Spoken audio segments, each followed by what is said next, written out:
శ్రీకృష్ణ కర్ణామృతంలో ఆ కృష్ణ పరమాత్మ యొక్క లీలలు ఎంత అద్భుతంగా ఆవిష్కరిస్తాడో ఓ చోట అంటాడు లీలాశకుడు, ఏదో ఒక గోపకాంత చాలా కాలం అయిపోయింది, ఎవరింట్లోనూ చిక్కపట్టలేదు ఈ కృష్ణుడు, వస్తున్నాడు వెన్నెత్తుకుపోతున్నాడు, ఎలా అయినా పట్టుకోవాలి.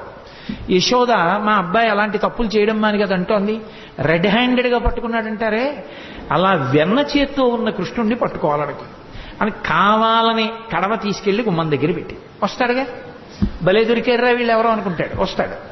తను తలుపు చాటును నించుంది, పట్టుకుంటాను ఈసారి.